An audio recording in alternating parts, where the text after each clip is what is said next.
You and I tend to speak loud.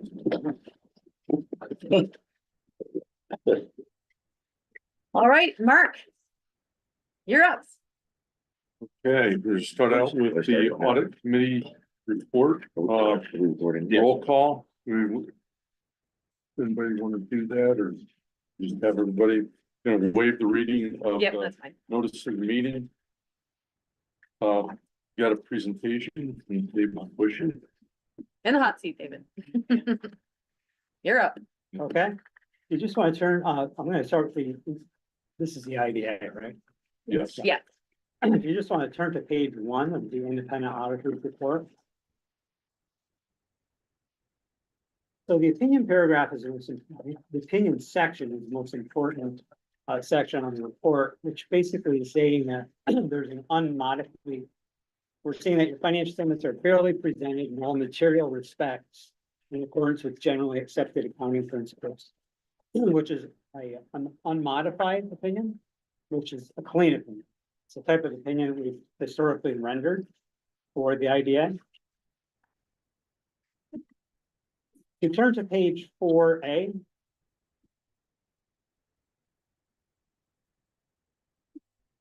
I just want to go over a few of these variances from year to year between the IDA revenues and expenses.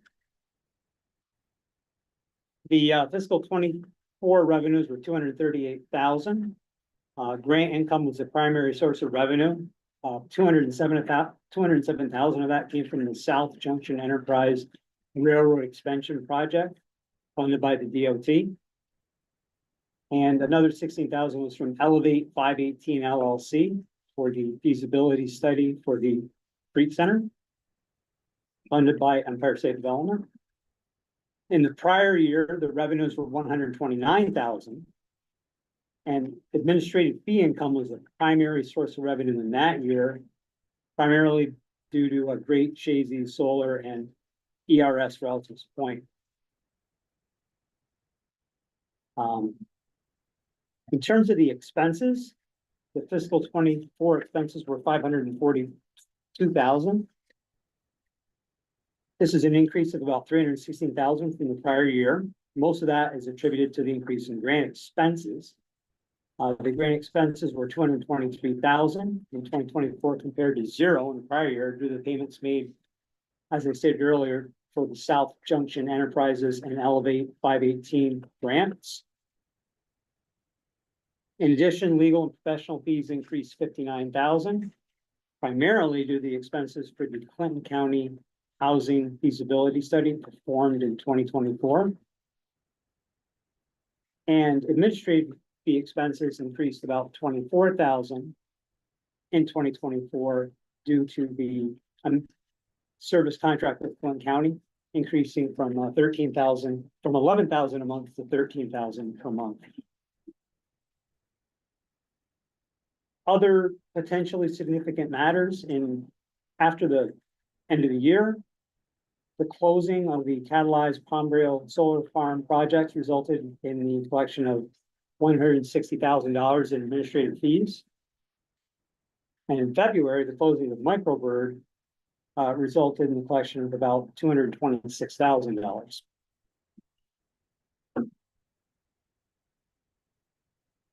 So if you turn to page 5,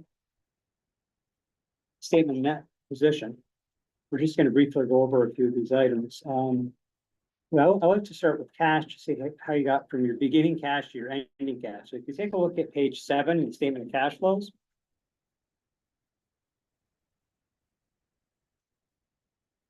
you're going to see that there's a large decrease in the amount of cash received from administrative fee income. There weren't any projects that closed in 2024, and there were several that closed in 2023. So you had $15,000 administrative income. Application fees were about the same. Cash received from grants were $207,000. Interest received was $454,000. The administrative services contract with the county was $154,000. The grant payments that were grant expenses related to the DOT and Elevate 518 LLC were $223,000. And the cash payments for general expenses were $131,000.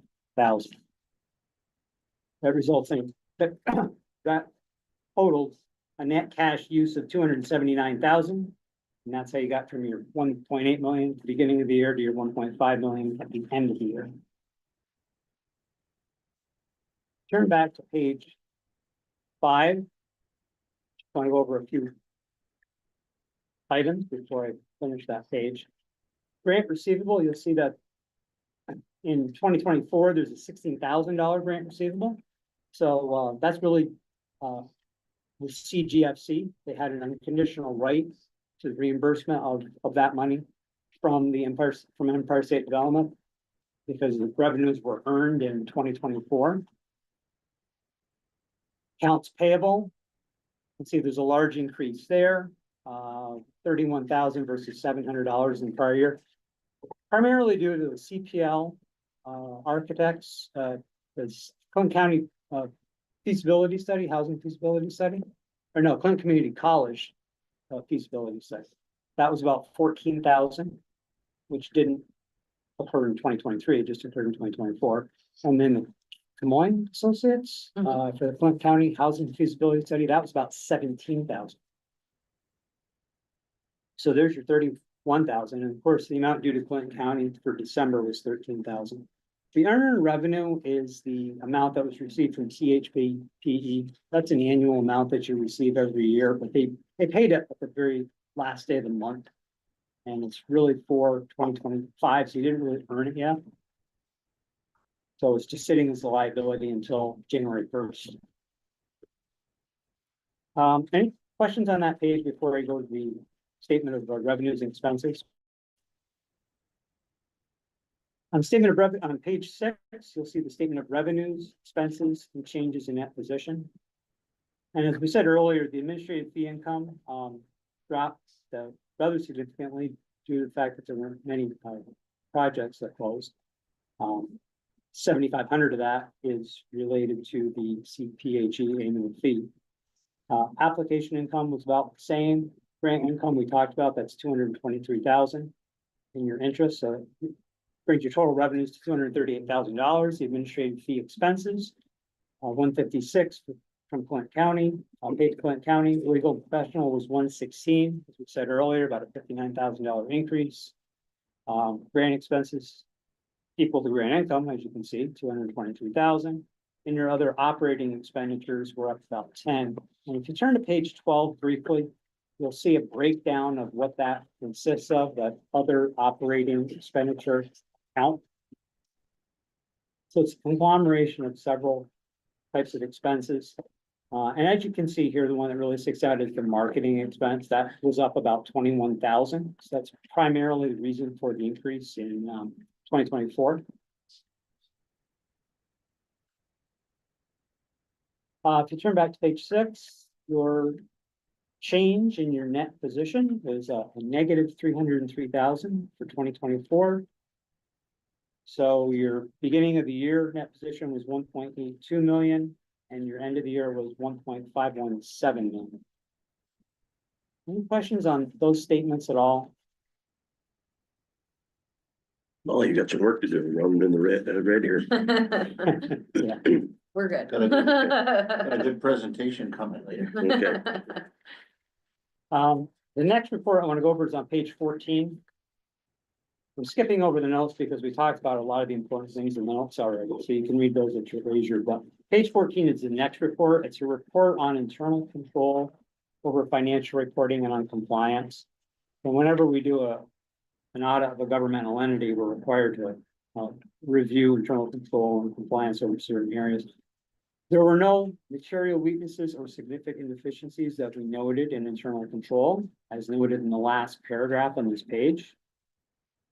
And on the next page, when we are reporting on compliance, there were no instances of non-compliance or other matters that are required to be reported under government auditing standards that we noted. So this is another unmodified or clean report.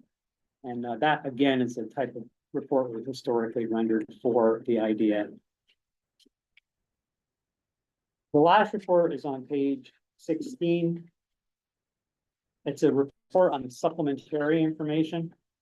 So the supplementary information is comprised of three areas. One is there's a combining statement of net position, a combining statement of revenues, expenses, and changes in net position, because we have, if you look briefly on page 17 and 18, you'll see there's a column for the IDA, another column for the Grant Facilitation Corporation, because there was some activity with that entity. And then the final column on the far right is the column that that's reported on the final statement of net position and combining statement of, sorry, it's a, the far right column is the column that you looked at earlier on the final statement of net position and the final statement of revenues, expenses, and net position. So it's just how we derive those amounts on the first pages that we looked at earlier. So we're reporting on that. We're reporting on the schedule of conduit debt obligations, which is on page 19, which is just in regards to the Lake Forest tax exempt bond.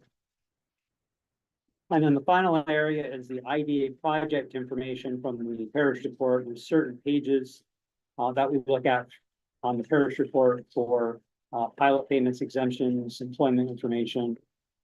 Instead of writing it all in the financial statements, we refer to those pages in the parish report, which accompanies this report on their website, which I have to get. Yeah, I have to get that from Molly. Yeah.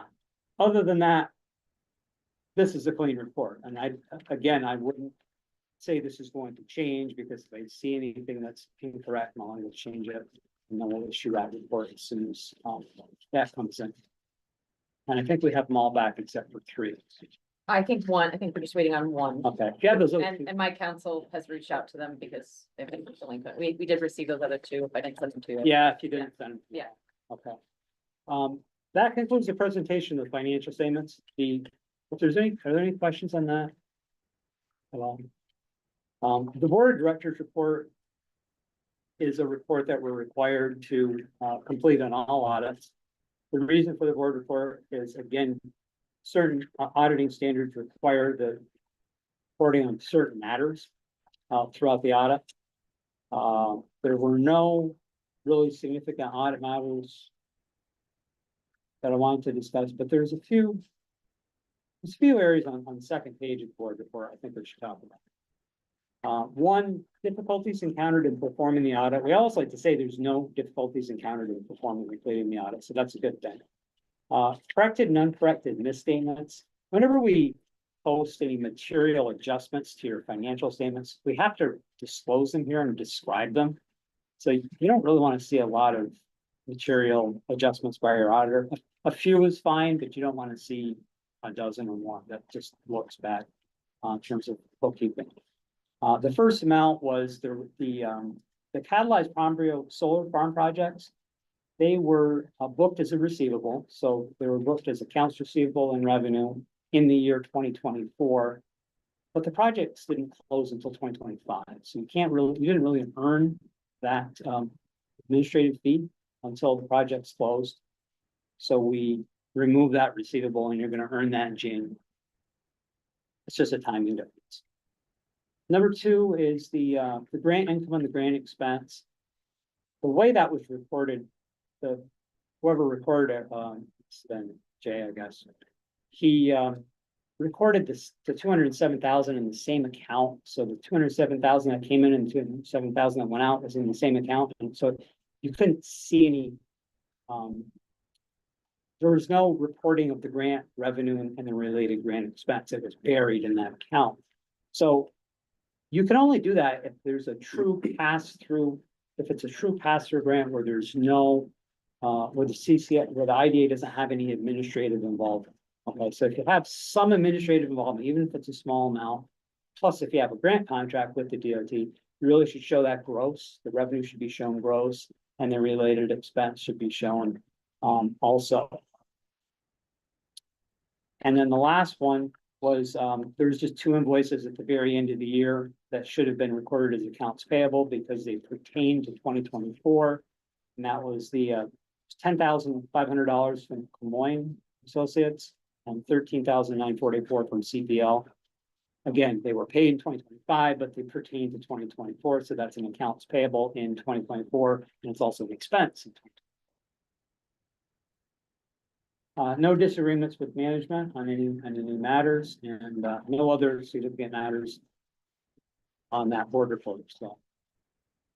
That concludes my presentation of the IDA. Wonderful. Anything else for David? So when we get a check in, do we, cause what's her name's? Who actually records all that stuff? Cause what's his name, don't we have, the little firm over here on? Jay Correll, Yeah, yeah, who does all the bookkeeping and general accounting? Jay does, right?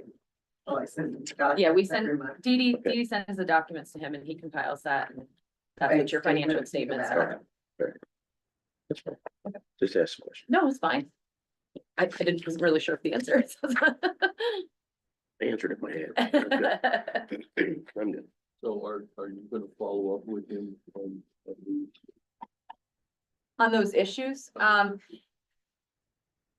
the South Junction one is a little weird. That should be the Grant Facilitation Corporation, but the way the grant agreement was set up initially, DOT marked the IDA as the sponsor, so technically, I think it may be continue to be a little bit of a problem, because it's gonna go in and it's gonna go out. That's what our Grant Facilitation Corporation is supposed to do, but as Chris or Shannon can, I'm speaking out of turn, but we tried to get DOT to change it to the Grant Facilitation Corporation, and they said, no, we have the IDA as this grant agreement, you can't change it. So I'm not sure if we can rectify that. Thoughts? So I'm not sure I understand the question, but the IDA was the applicant to Right, DOT for that Right, project. and it So should have been the that's- Grant Facilitation Corporation. Yeah, so that's why the money is being funded through the IDA's account. I was really talking more about administratively. How do we follow up with Jay? Make sure that he's aware of these discrepancies. I'm happy to follow up with him and just, kind of get some answers from the board next time to see if there's ways to rectify that going forward. We tell them where to put stuff, right? I'm sorry, We tell them where to book stuff. I don't honestly know. We just, honestly, we sent him the financials and he's always just kind of taking care of it for me. Yeah, he doesn't book the journal entries either, so I have to book the journal entries from the prior year and current year, so that's really much of a problem. I do send him the entries, well, I Right. send you the entries Right. too, Right. and him. Yep. Copying him on it, yeah. Around. Yeah. So, unless you have suggestions for me, Dave, and what you Well, want me the to tell him. problem is he's doing a set of financials for you every month, right? Right. When I look at your treasurer's report, it's kind of like a cash basis treasurer's report. It's like, this is what we received, this is what we spent. But you don't really receive a balance sheet and profit and loss every month, do you? When you have a meeting. No, I don't from think them. so. No. Say if you made these entries and did things properly, it'd be more meaningful. Yep, okay. If you want to go that route. Oh, we do. I lied. We do. You do? Okay. All right, well, if you do, then they will be more meaningful, because Right, they weren't I'm right sorry, before, yes. because he wasn't posting the journal entries. Yeah, so I guess we do get those. So what could be done differently then? Well, he could post the journal entries that I propose, Okay, make sure that his balances, I post the journal entries in QuickBooks, so he could compare his QuickBooks to mine, and make sure that the they're beginning adding balances up. are Yeah. all correct. yeah, So going forward, then, the balances and balance sheet would be more likely to be correct. okay, Because if he's not posting them, then your balance sheet wouldn't be. okay, Certain accounts would be, but the accounts that I posted entries to would. okay. So would it be helpful for me to reach out to him, show him what, the stuff that you found? And say, we need to have you to Yeah, communicate and. yeah, if he needs to Adds call up. me, have him give me a call. Okay. Send me an email or whatever, sure. I Okay. mean, he should be able to figure it out, but if he can't, that's fine. Right. He can call me. Okay. Yeah. All right. Absolutely. We'll start there. Any other comments for David, or questions? Okay, thank you, David. We'll continue on with the IDA audit committee agenda.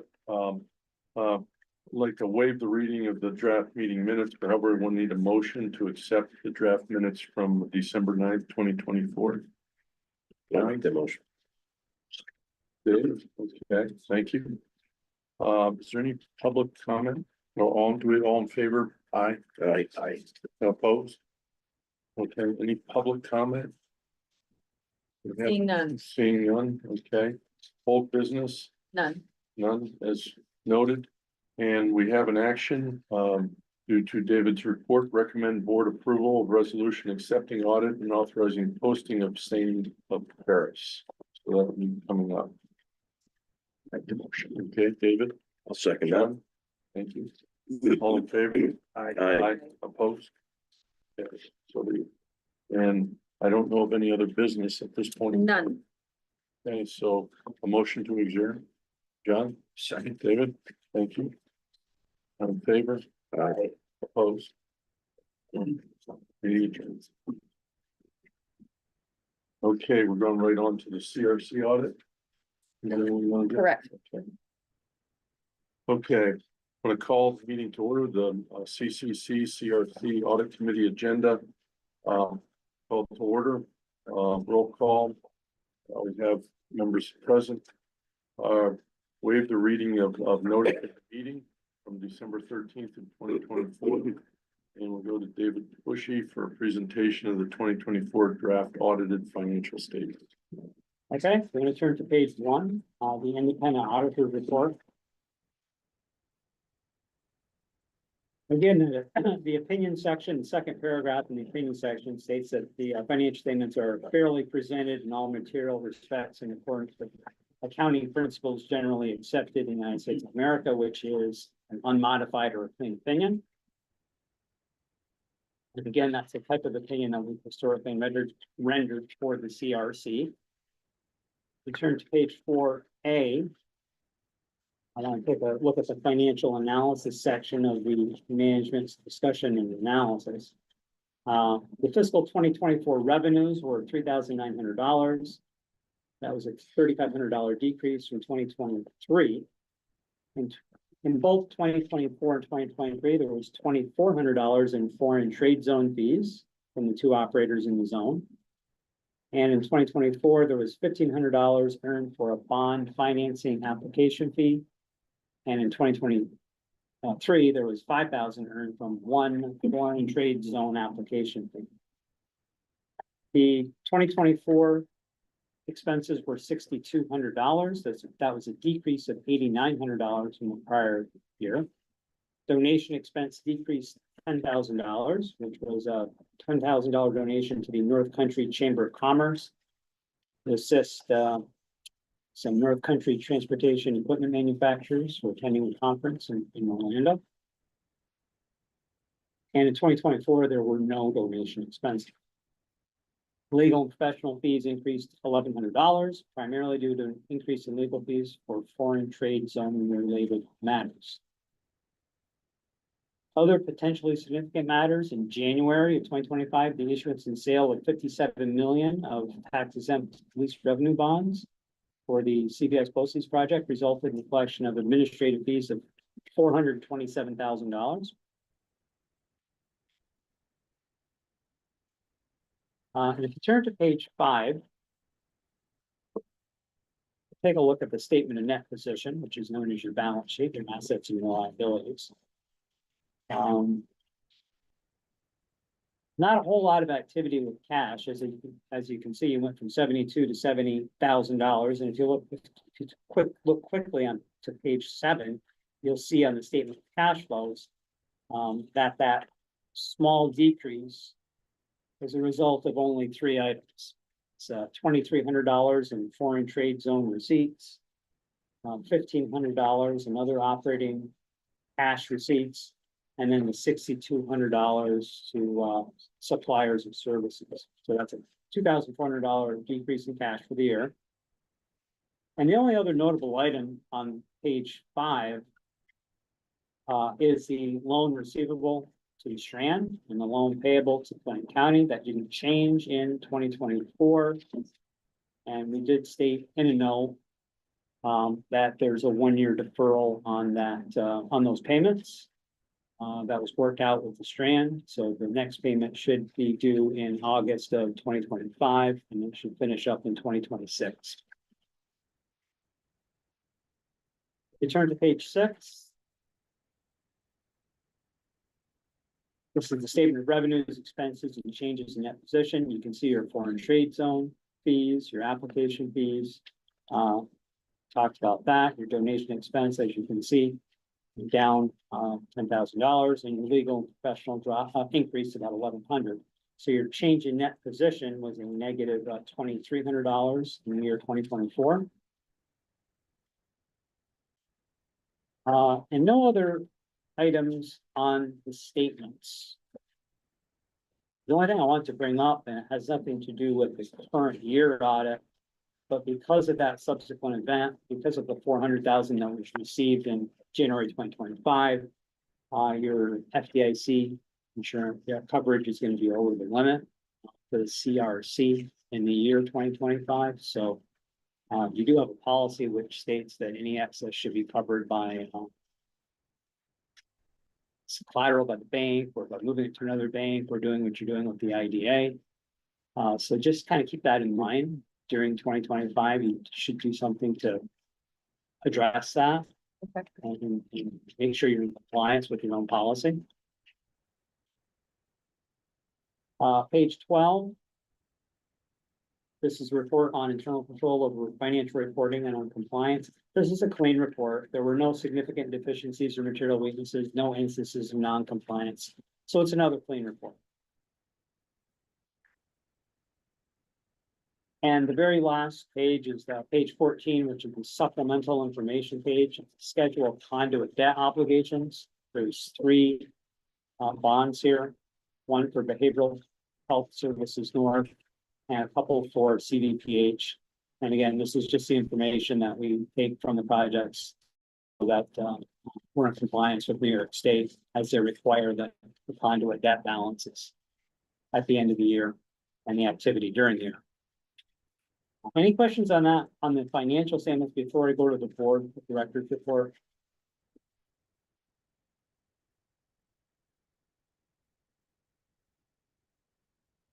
So the board of directors report, again, just to go over a couple quick items. On the bottom of page 1 of the board of directors report, difficulties encountered in performing the audit, there were none. We're always glad to say there were none. Top of the next page, corrected and uncorrected misstatements. There were journal entries here we had to make. None of them were material, which is a good sign. But again, there was, because Jay didn't post the prior year adjustments, we had to make the prior year adjustments and current year adjustments, mostly to accounts receivable. But again, no material misstatements that we had to correct. Disagreements with management, there were none. And no other significant matters on the board report. So that was a pretty clean report. Any questions on that at all?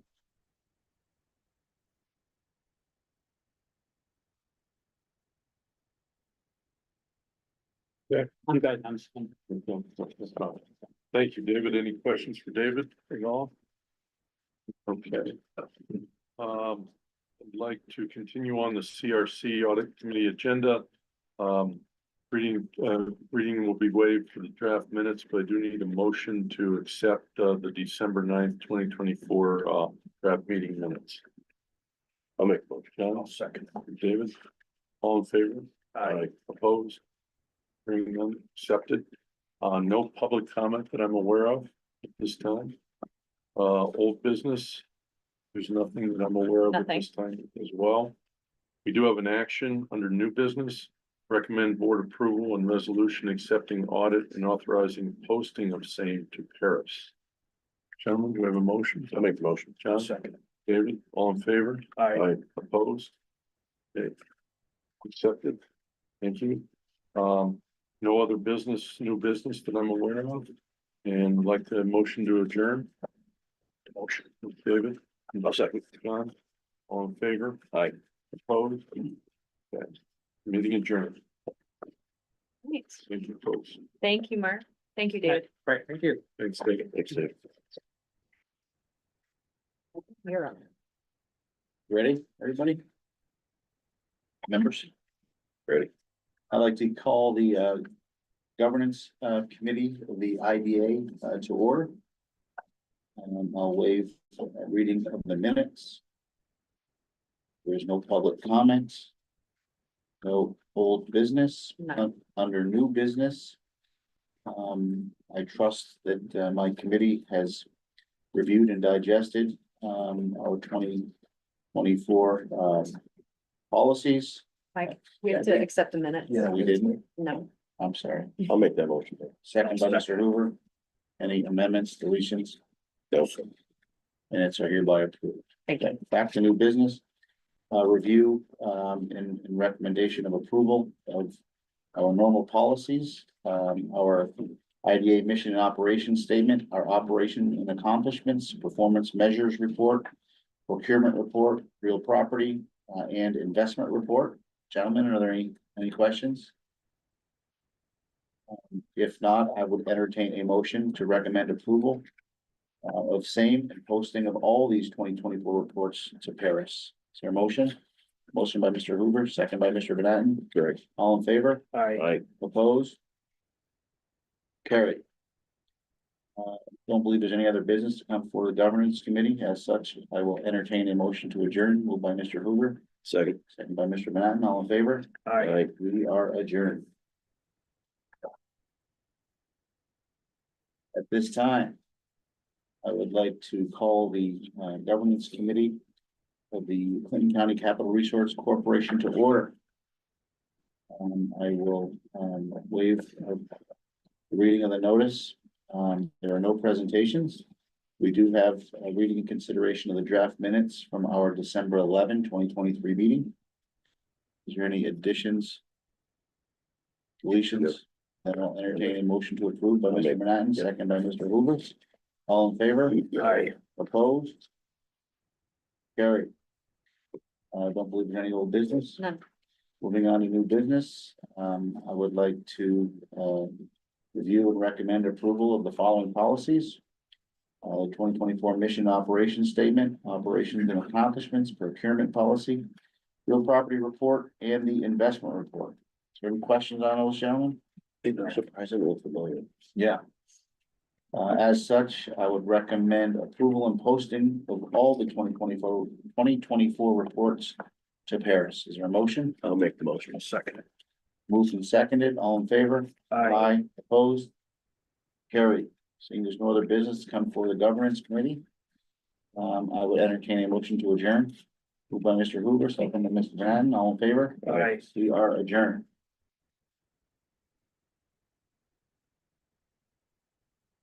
And finally, we'd like to call the governance committee of the Clinton Grant Facilitation Corporation to order. Waive reading of the notice. We have no presentations. I would entertain a motion to approve the minutes of our December 11, 2023 meeting.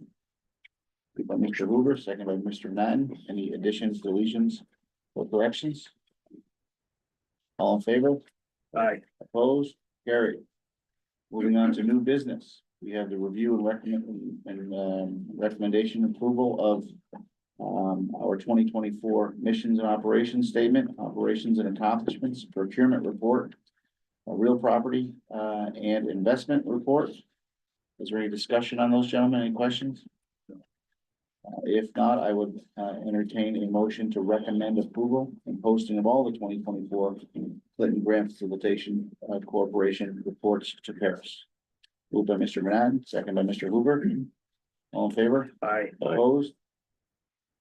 Seeing no other business, I would entertain a motion to adjourn. Moved by Mr. Manhattan, second by Mr. Hoover. All in favor? Aye. Opposed? We are adjourned. Thank you. Chairman, we can now convene the meeting. Okay, let's call the Clinton County Industrial Development Agency meeting to order. I'll declare a quorum. And waive the reading of the notice of the meeting as well as the minutes and ask for a resolution to approve that. I'll make the motion. Second. Dave, any discussion? All those in favor say aye. Aye. Opposed? Motion carries. Molly? Yes, okay. Gentlemen, you are up. So we have with us today some representation from AES. They have submitted their application for the Clinton windmill repowering. They're here today to give you the scope of that project and answer any of your questions. As a reminder, you will not be voting on any approving resolution regarding this today. That would be at the subsequent meeting following a public hearing. No, sorry, we have to do the public hearing approving at the next meeting. Yeah. Then we would consider resolutions after that. And this would be a deviation from our policy because we have not yet adopted the new UTEP, so we'll be considering this a deviation. Well, If you adopt the UTEP at the next meeting now, but. Okay, Oh, okay. let's go with it. It's irrelevant. All right. Yeah. I forgot about those. Molly, where would you like? I would say at the front of the room is fine. Just watch the cord.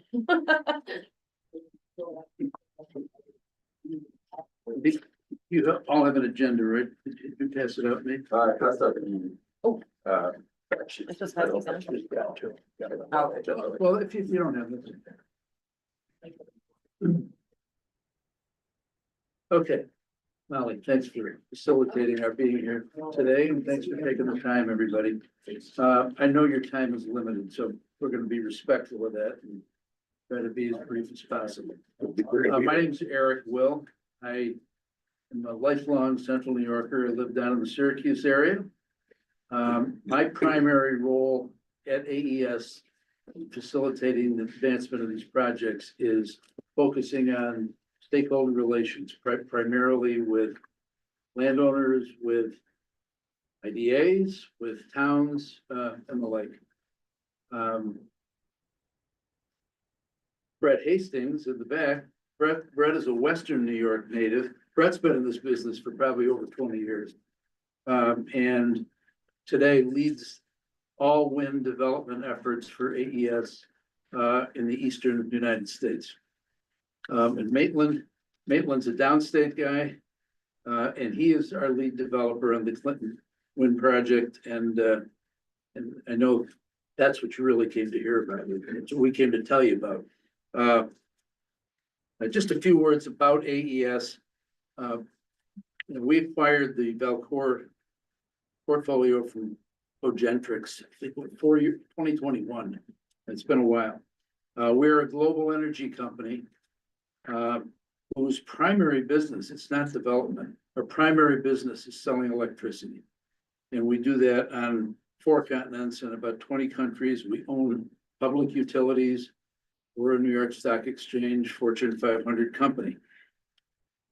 And the senior management of AES committed a few years back to really get serious about and accelerating its efforts to decarbonize the way we generate the electricity that we sell. And we had coal plants around the world, and most of them have been shut down. We've still got a couple operating, but that's what's driving our development efforts now, or our sales efforts. And in order to support that, we really had to get into the development business. If we're going to sell carbon-free electricity, we have to generate some of it. So that's gotten us into the wind and solar business primarily, and we've got a tremendous commitment to development across the country, but primarily here in New York State. Nobody is more committed to this market, I think, than we are. We've got something like over 700 megawatts of operating wind and solar plants and a development pipeline of in excess of 2 gigawatts. So the point is, we're really committed to this business.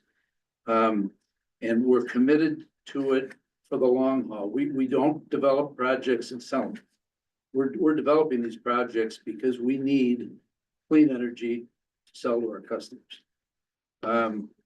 So with all that being said, I think I'd like to turn this over to Mate so he can go over a lot of key data points with you, as well as timelines that are going to be important so that you understand where we are today and where we have to get to and how long it's going to take. Question Yeah. first. You mentioned Valcor project or program. What is the scope of that? Well, the Valcor portfolio, it's 6 wind parks.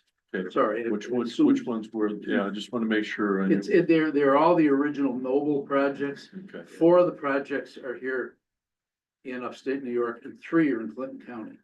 1 in Franklin, and the other 2 are over in Wyoming County in western New York, and we tend to refer to it as the Belcourt portfolio. Thank you. Nate?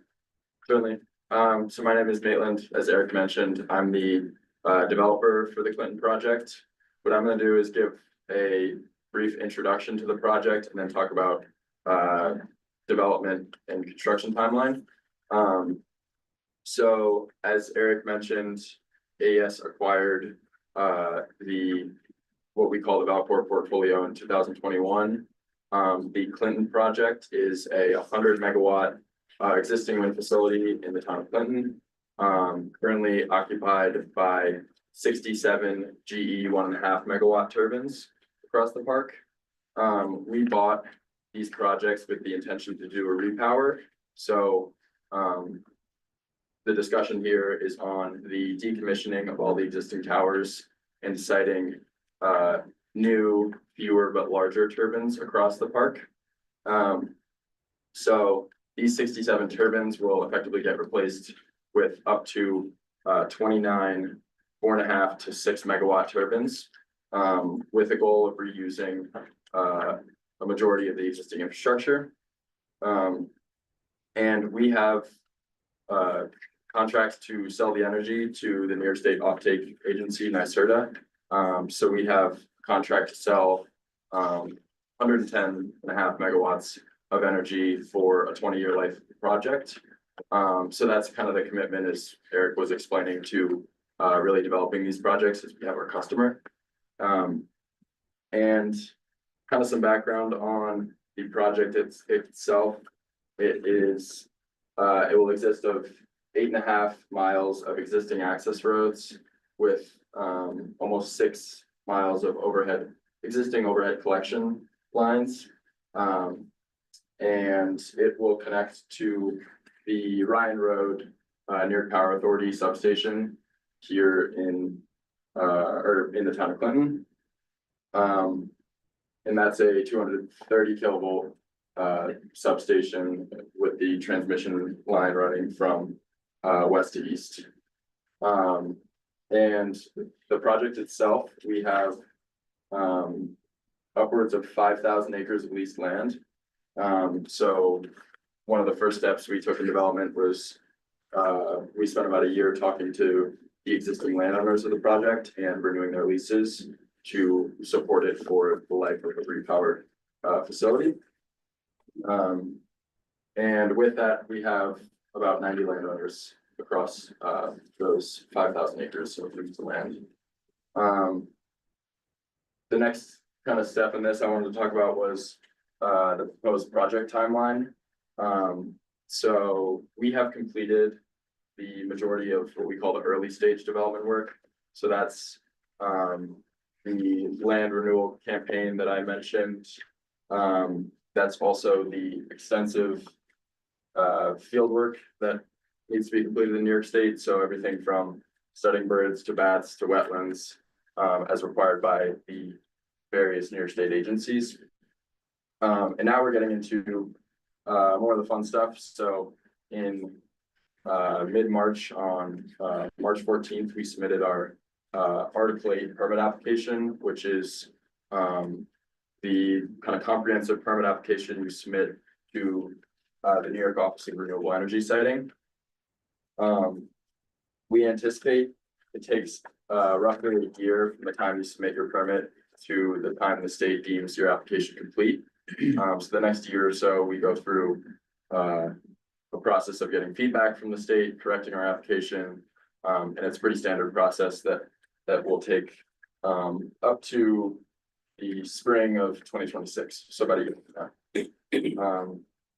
And kind of in the interim, the biggest thing that's happening on the ground is we are doing geotechnical investigations across the proposed turbine locations. So at each of these turbine locations, we're actually going out and drilling to collect subsurface soil investigations or samples and identify whether each of those proposed locations are suitable for turbine foundations for the new project. And then Also in the next kind of several months, we anticipate selecting a turbine manufacturer. So we're currently looking at 3 turbine manufacturers, GE, Vestas, and Nordex. And we hope to have a signed turbine supply agreement with one of the 3 manufacturers by this upcoming summer. And simultaneously, we are actually accepting bids from large scale civil contractors over the next several months and are anticipating to complete that process this summer as well. And that would set us up for roughly a fall 2026 mobilization to start construction. And with this being a project where we're both decommissioning 67 turbines and siting upwards of 29 turbines, it takes about 2 years, and we're expecting to hopefully complete the construction project by fall 2027 or winter 2028. So that's kind of the timeline we are working on. Is there anything you think I missed, Gary or Brett? I mean, obviously, a critical thing for us in these projects is the attainment of a pilot agreement. FYI, we don't have any post-community agreements signed. That was the right answer, Counselor.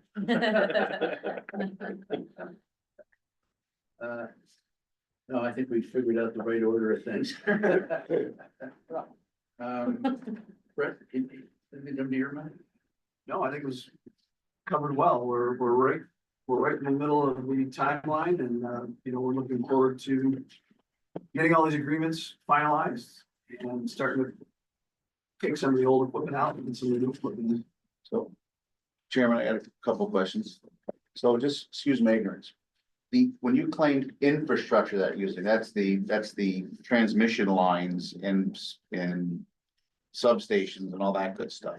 The old towers, nacelles and blades, all that's coming down. Is that accurate? That's correct. Correct. Every structure is always been. All the above ground, well, the generation stuff is coming down. Correct.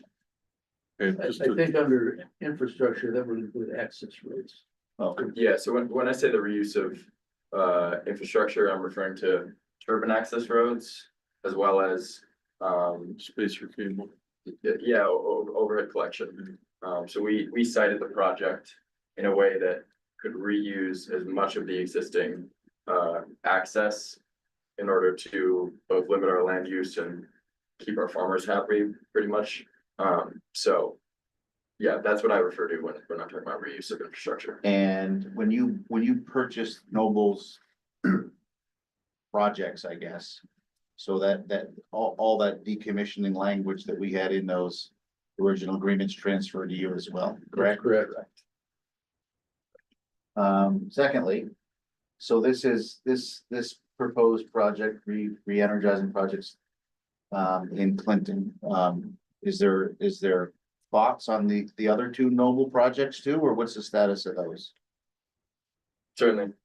So both the Altona and Allenberg projects are undergoing the same redevelopment on pretty much the same timeline. Okay, So they are, so it's not this one complete and then move Oh, on no, to. no, sorry about that. No, I should have been more clear. No, I'd probably be back here soon. And Okay, we're gonna be submitting Altona's application to Albany this week. Okay. And Ellenberg won't be far behind. perfect, that's. And I know you're early here, but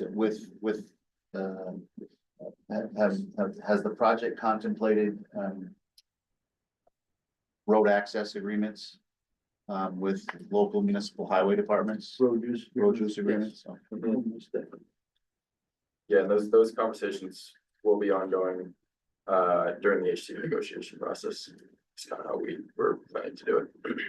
Yeah, I think it's important to note too, just on our current geotech work that we're doing, that requires us to go in and cut some trees to get into some of the areas and get a drill rig in. So we've been coordinating with our town highway superintendents just for that too, because Gotta believe we're gonna be driving on some county roads too.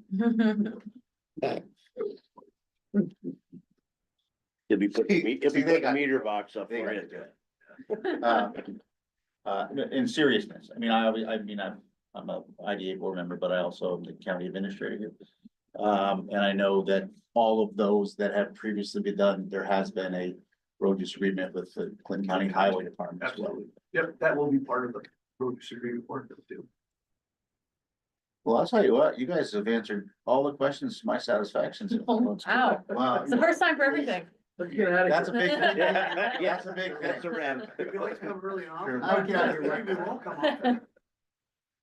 You know, you asked the question about did we buy the decommissioning? Yes. plan? We did. I will tell you that 20 years ago, that plan really didn't contemplate where this business was gonna be today.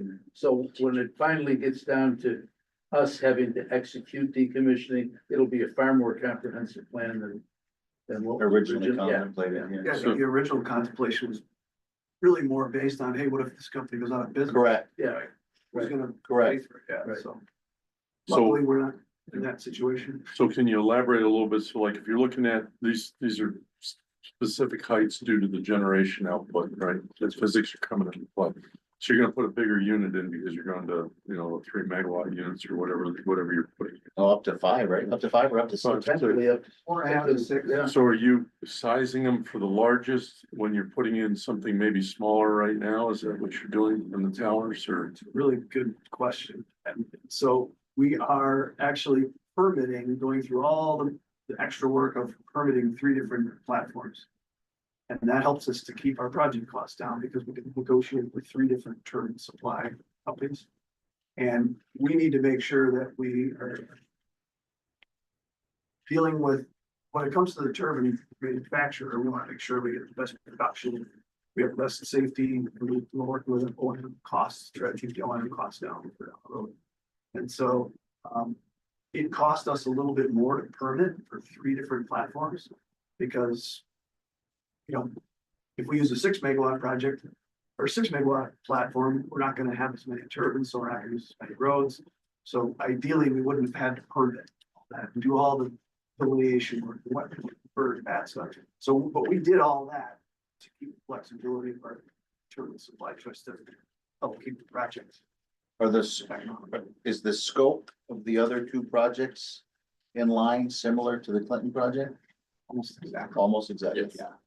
So with the continuation of that, so say you pick the larger, so what is the footprint of the removed location? Is it gonna go in the exact same spot? Or will it depend on the subsurface studies, for supporting those structures? How is that gonna transition, I guess, from the overall, decommissioning / installing new? right, so regardless of the turbine manufacturer we end up selecting, these turbine locations remain the same. We cited basically extras, so in the case we go with a bigger unit, as Brett was describing, we'd keep the same locations, we just remove like the less, I guess, less viable locations or less wind resource locations. And then to answer the second part of your question, these turbine locations are not on, we're not reusing any of the existing foundation pads. So they're all offset, at the very least, they're offset from the existing foundation pads by 50 feet. Oh. And is the decommissioning, sorry if I'm putting the cart before the horse, does that involve removal of the cement structure as well? Yeah, I guess that's my question is more, what is gonna be there in general terms, what's gonna be taken out, what do you expect to be there? So it'd be, understand a new foundation. Transformer's gonna have to be changed out, right, because they're probably not big enough. So the rest of that would be, and then it'd be refurbished and just from the environmental, you sort of touched on that a little bit. Is there any issues that came up or any things that of concern from a public awareness standpoint, that the studies have brought up and they just summarize from your perspective? In terms of, no, so in terms of siting, like we are constrained by the environmental resources. So for example, Clinton has like a handful of state regulated wetlands. So we have to site around those wetlands. for example. And then I guess to answer the other part of your question, you're asking about, it sounds like the town facing concern of the environmental. Well, it's just, what's the public sentiment going to be, from that standpoint? What are we, looking at? Because of course, when these first came out, there was concerns of birds, bats, the things that you mentioned. Right. I was just wondering, what's maybe the difference in height that you're gonna go up? These were in the 450, I think, or something like that. I don't remember the amounts. So how much taller are they gonna be? What's the diameter gonna change if in percentage wise roughly for the blades? Yeah. How big is it gonna be? So the total height of the turbines from the foundation themselves to the top of the tip of the blade will be up to 643 feet. So it's an increase from, I think right now they're 390 or so. So it's an increase of about 200 and some odd feet. I think what we've run into, maybe the biggest concern we've ran into on the town side, is discussion around decommissioning. Has been a hot button issue where, as you might be aware, some of the neighboring projects have had turbine fires, and as a result had to decommission. I think it's either 2 or 3 of their turbines, where they did basically controlled felling of the turbines.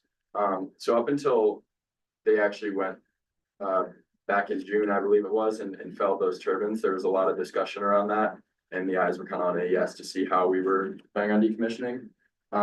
But the neighboring wind company ran a pretty successful decommissioning effort for those turbines, and I think since then there's been less concern. And we're kind of still working on the details of decommissioning, and we have to be obviously in compliance with our town agreements for decommissioning too. So We've had community meetings, so folks in these Yeah. communities have been in to see us. We've shown them the details of the locations, and they're very well received. I mean, they've had wind turbines for 20 years. Right. And they know that the new ones are gonna be taller, but in this project made, what are there, 49, or how many turbines are there in this project? 67. 67. And we would replace the 67 with at most 29. 29. So yes, they're taller. It's interesting. I've seen visual simulations done of, 67 turbines that are 400 feet high, and then 20 odd turbines that are much higher. And visually, even though they're taller, it's far more appealing to see fewer of them. What's the and- physics of the matter? Yeah, it makes sense. Yeah. I guess from that aspect, when you're looking at the size, is there anything learned from the collapses, from the designs that were factored in, from certainly if they're under fire or something like that, they yield different, strengths. Is there any change in the designs other than it's structurally big and able to handle a larger generator weight, and then the wind loading is going to change too. So that's all been factored into this. And what about the rescue aspect of it? From if there's one of your workers up there, how's that going to affect the fire departments? For Absolutely the same. It'll go the same. And our operations team are meeting with the local fire and EMS folks, a couple times a year. Plus, we're doing it a little bit with, the new project that we're bringing in. So we stay very, very close to these folks, the local EMS teams. Yep. One of the interesting things is because they did have that fire in I think it was the Marble River project. And it stood there for the longest time, and stuff was starting to blow off, and then it was becoming a real annoyance. And they finally got the developer to take it down, and we were able to sit back and watch how this got done. And they literally plant explosive charges around the base. And, they push a button, sequence. and ever so slowly, that turbine just starts to go. And they can fell these things within 1 degree of accuracy. It's astounding. And, the folks over in Clinton can sometimes be difficult to please. And I'll never forget, I got a text that day, because I said, how'd it go? And the response I got was perfect. Perfect. It So- is actually, it sounds, Sounds horrible, but it really works. it's safer, way safer, because if you think about taking down a turbine. You gotta bring a crew of people in, 17 tractor trailer loads of crane equipment, gotta go up, pull it down, go up and down, tractor trailer it all out. It takes a lot of time. It's more expensive to do it that way, and you're dealing with wind days because you're the wind park. So there's only so much wind that you can go up there with a crane on, so. The idea of something exploding sounds horrendous, but it's incredibly controlled. It makes the whole process a lot safer. If you Google felling a wind turbine, you'll see videos of this. It's Yeah. really pretty neat. Yeah, other than the sound of the explosion, it's a very well-controlled process. Site visit for the IDA to come watch. Yes. Yeah. Explosion.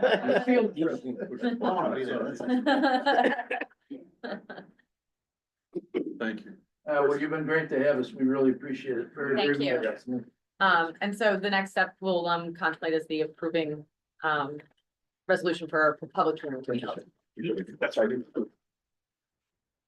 So, I'm sure. We'll be- yeah, Okay, yeah. thank you. Yes. Any other utility guarantee questions as we're? Thanks for hosting. Of course. Thank you for coming. Thanks. Thank you very much. Good to see you all. Thanks. Thank you. Very much. I will let the board know, I'm gonna try and have a cost benefit analysis to you for the next meeting. To be perfectly honest, this is a really complicated project. And I'm not even sure how to do a cost benefit analysis on a piece of a parcel. So I'm getting in touch with my friends at Franklin County who've done this before. So that may or may not be in your packet the next, given the quick turnaround for our next meeting, so. So it's the valuation of the properties.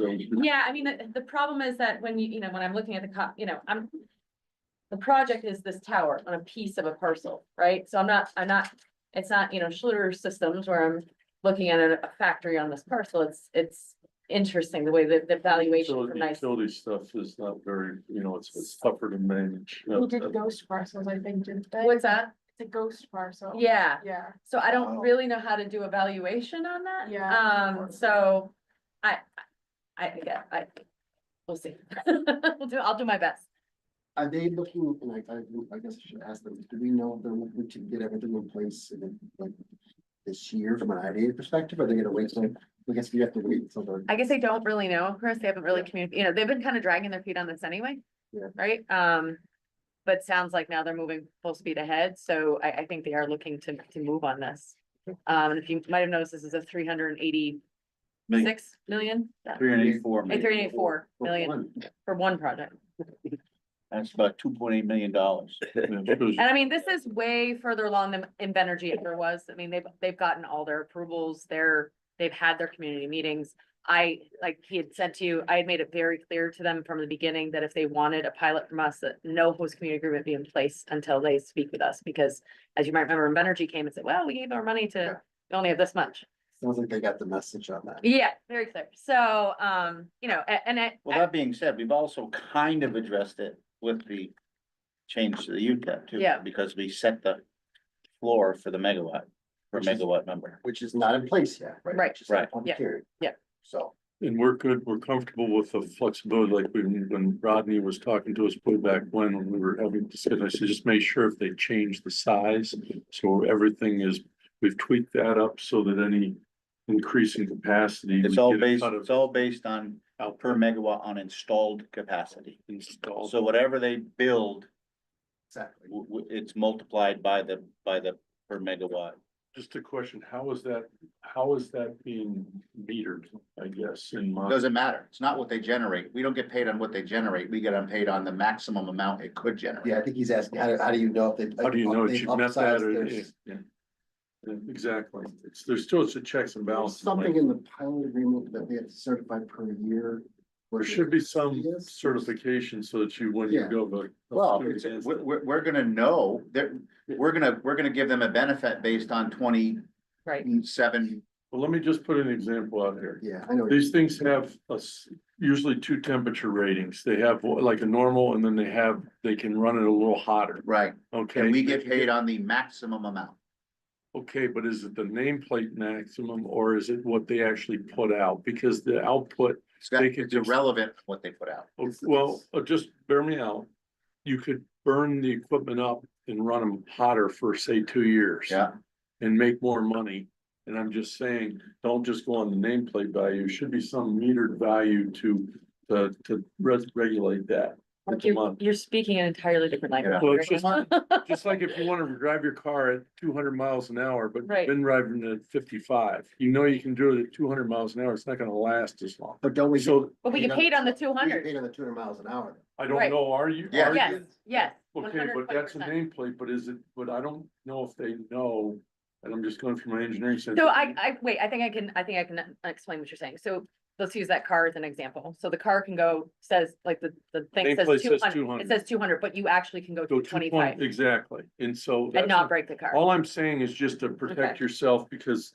I get it. from I that get what you're aspect, saying There now. should be. yeah. By the way, we're gonna get $9 million. I don't think we should worry about that. Well, We do have I do some. that. I don't think when you maybe see the difference, you might get But a question. Mark's also, I think more, it matters more in the pilot and what the pilot payments are, because that's the term. They're gonna come in here at some point and show you 29 towers at 6 megawatt. Capacity. Capacity. I think what, maybe I'm missing this, but let's say.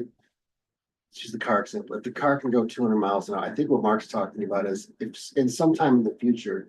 They monkey with Coolant systems systems. to make it now able to go 220. There's got to be some kind of hook to make sure the IDA is made aware that it's up to 220. That's right, And we get more.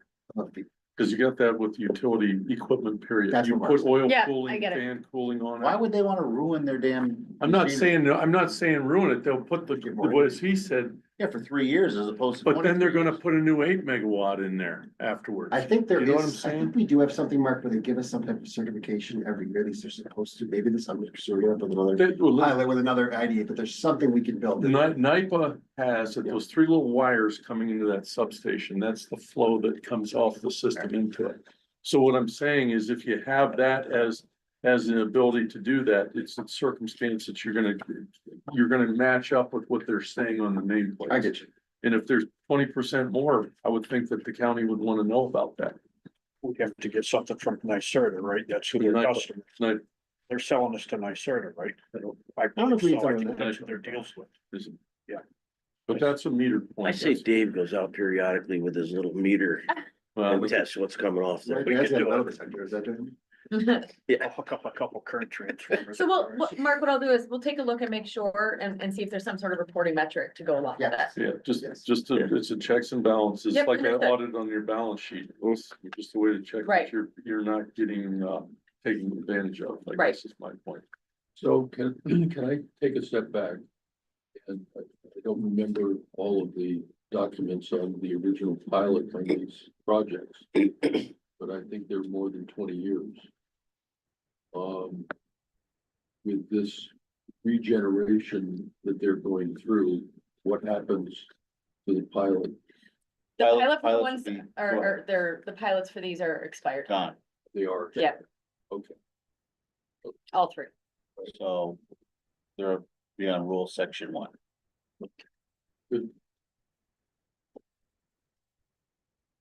Any other questions? No, don't. It's very confusing. All right, Chairman, I think we can move forward with the agenda. Okay. Mark, are you ready to go back up? We got the treasurer's report. Yeah, I thought the meeting was over. Busy meeting. Yes. He came on vacation. I warned you all, anymore. I warned you all that this would be a busy meeting.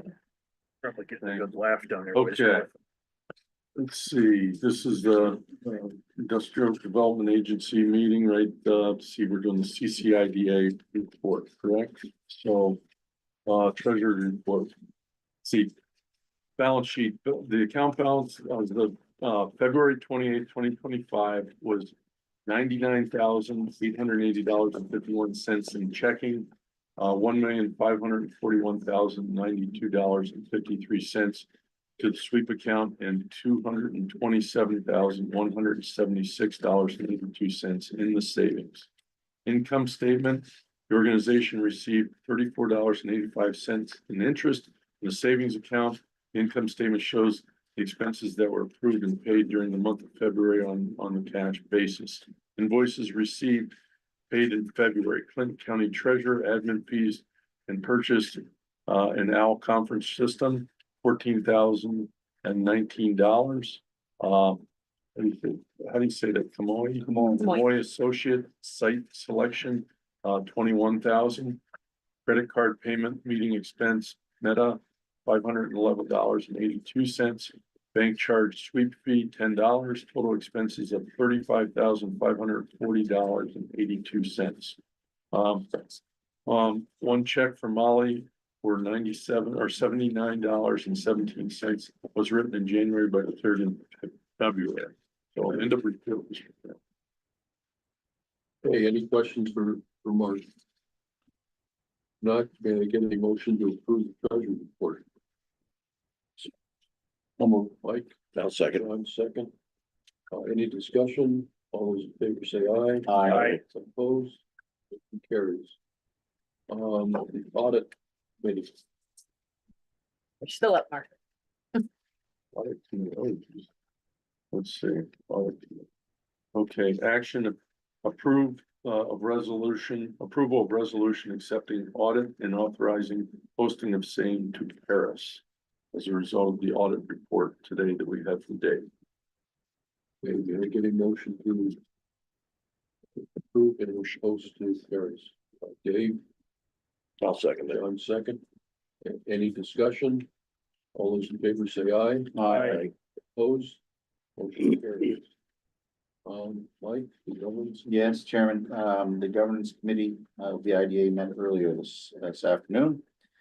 We reviewed several policies and are recommending approval of those policies and posting on of the 2024 reports to Paris. Those policies were mission and operations statement, operations and accomplishments, performance measures report, procurement report, real property, and investment report.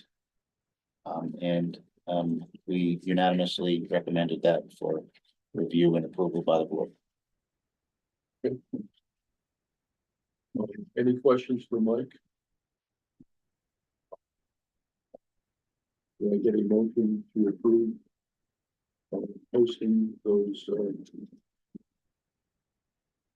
governance committee recommendations to Paris? Mark? Second, Dave? Any discussion? All those in favor say aye. Aye. Opposed? Motion carries. Old business. Yes. Tax. Chairman, so the question had been asked at a few committee meetings ago for kind of a scope of services of actually what are you getting when you're paying that pilot billing service to Clinton County. The treasurer's office felt it was easiest to break it down by month. You have that in your packets.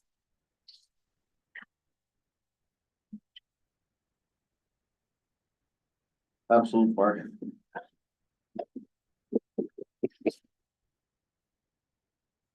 Any questions, comments on that?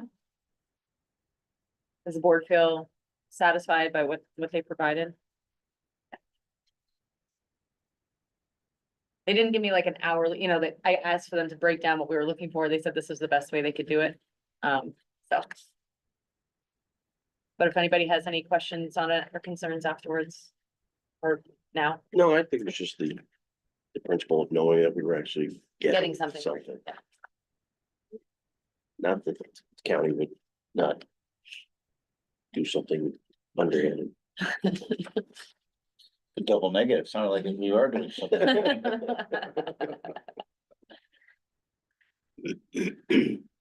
Okay. It's good. Okay, new business, Vortex USA.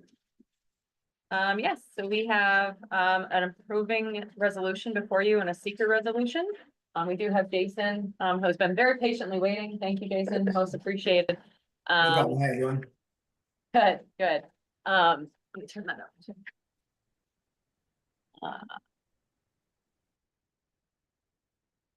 All the way up. Okay.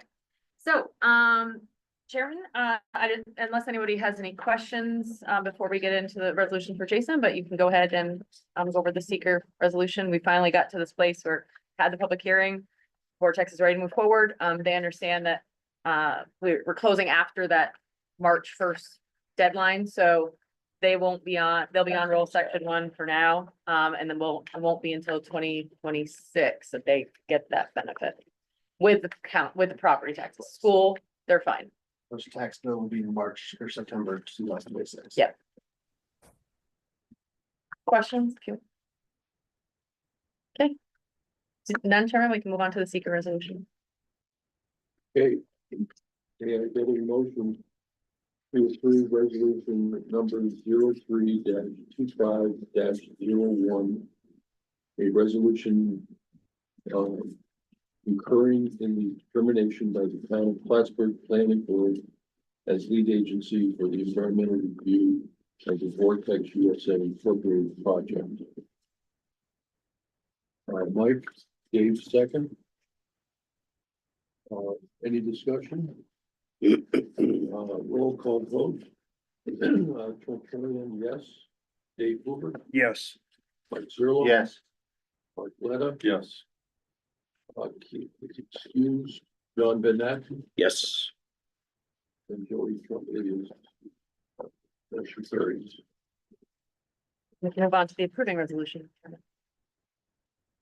May I get a motion to approve resolution number 03-25-02?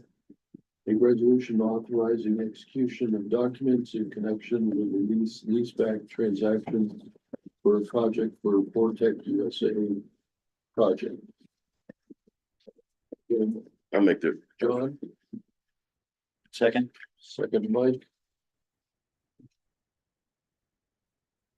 Any discussion? Roll call vote, Dave Hoover, Yes. Mike Zerlo. Yes. Mr. Biden, excuse, Mark Letta, Yes. John Van Atten, yes.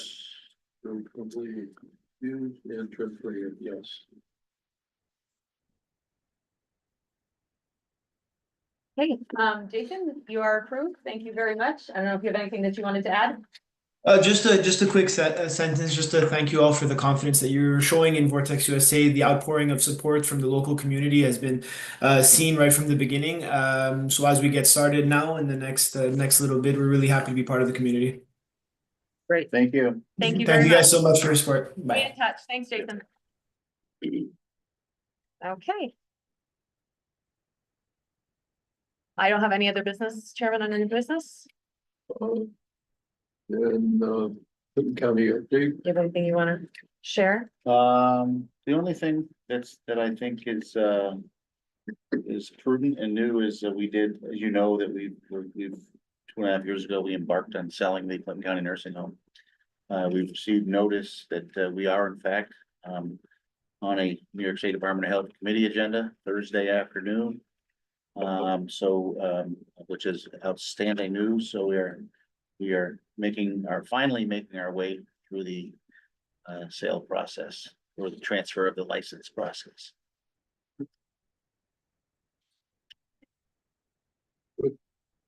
good for you. Any questions? Company?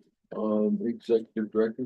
Yep, I will, again, not gonna read what's there, just a couple things to note, you're passing all the performance measures and things today. Those were for 2024, so I'm gonna be evaluating what we can do for 2025, so when you go to pass those in September, I think it is. Which meeting do we pass? December, the December meeting.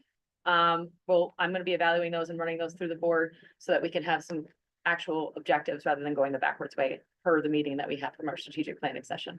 I've also, and Trent joined me in meeting, with a marketing firm, that Golden Shovel Agency.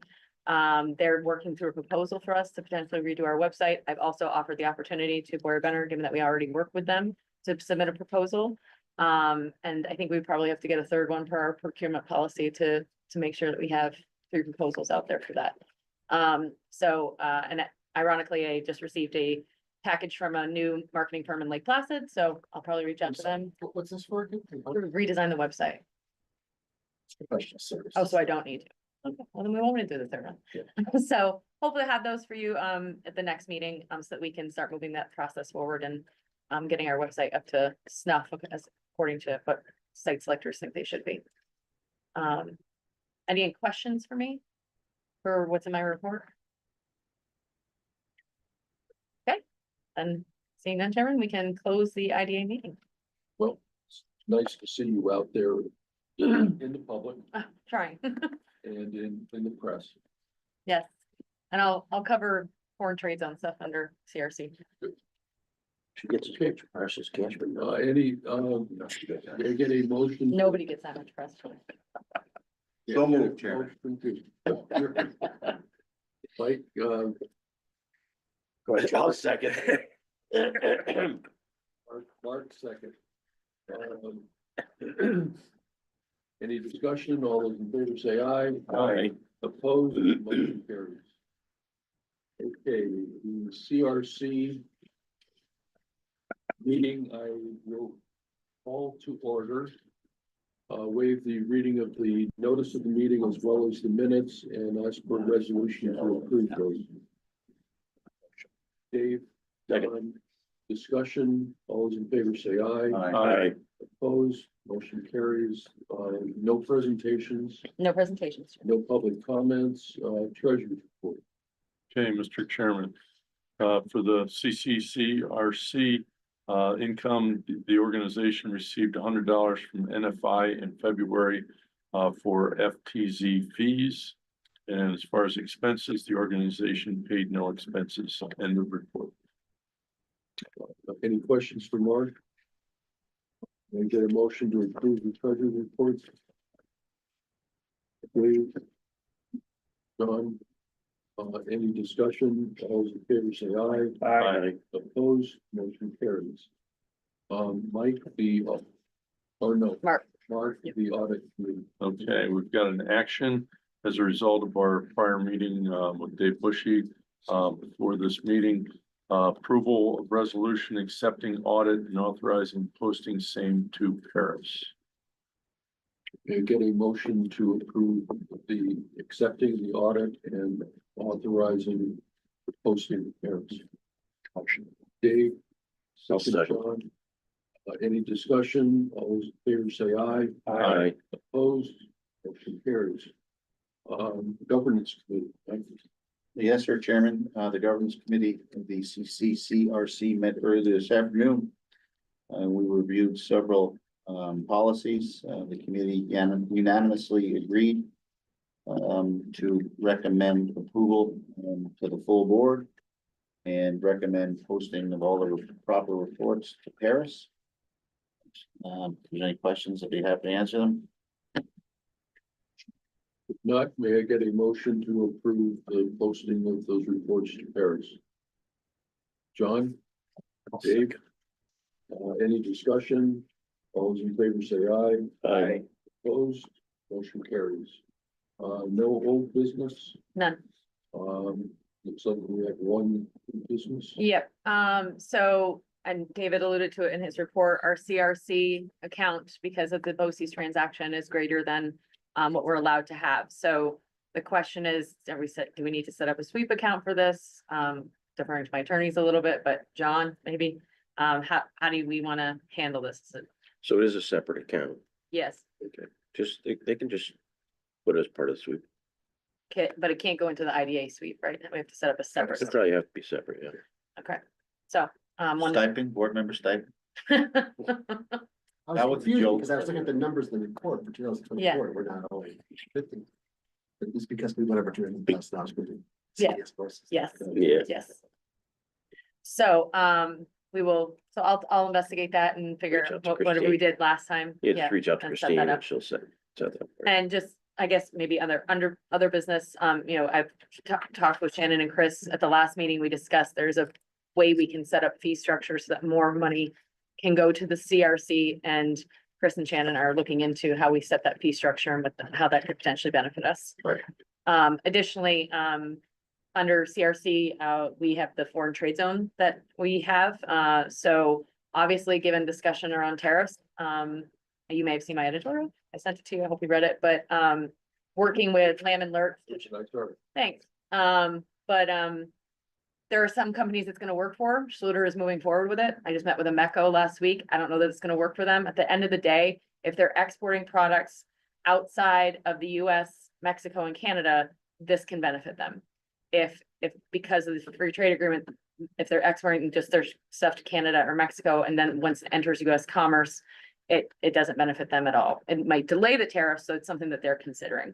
So, if you're talking to companies who are thinking about it, certainly it's an opportunity for us to make some money, and help the business as well. We're gonna to kind of avoid some increase in costs. So, continuing those discussions. Any other business for the Capital Resource Corporation? If not, may I get a motion to adjourn? Mark, second, Dave. Any discussion? All those in favor say aye. Aye. Opposed? Motion carries. Opening up the. Did you, Not last one. you were posturing there. I'm sorry. Open up the Clinton Grant Facilitation Corporation, call the meeting to order, waive the reading of the minutes, as well as, the notice of the meeting, and ask for a motion to approve that. Dave, John, discussion, Yes. all those in favor say aye. Aye. Opposed, motion carries. No presentations, no public No. comment. Committee reports, governance committee. Yes, Mr. Chairman, the Governance Committee of the Grant Facilitation Corporation met earlier this afternoon. We reviewed several of our 2024 policies and reports. And the committee unanimously agreed to recommend approval to the full board and posting of all the reports to Paris. Any questions for Mike? If not, may I get a motion to approve and authorize posting of all 2024 reports to Paris? John, Dave, any discussion? All those in favor say aye. Aye. Opposed, motion carries. No old business, None, Chairman? new business. So we have one resolution to approve. We have been approached by Empire State Development through NYSEG. As you may recall, we submitted a letter of support to help them increase the capacity at it's called Fox. Kent Falls, thank you, Kent Falls. Substation. They are looking to do a significant upgrade there to upgrade it to 35 megawatts. They are hopeful that the Public Service Commission will come out in May and say, yes, NYSEG, you can go ahead and do this. But concerned that might not happen. And there are customers who are relying on this power throughout Clinton County that are hoping to have that decision sooner rather than later. So, but they approached us about applying for a Fast New York grant in the event the Public Service Commission doesn't come out and apply for a significant amount of funding for NYSEG to make those increases. So that's what we're kind of plan B, but so we may not have to go forward with this, but in order to submit the letter of intent showing that want to help move this forward, we need to have an approving resolution to do that. Any questions? If not, then may I get a motion to approve resolution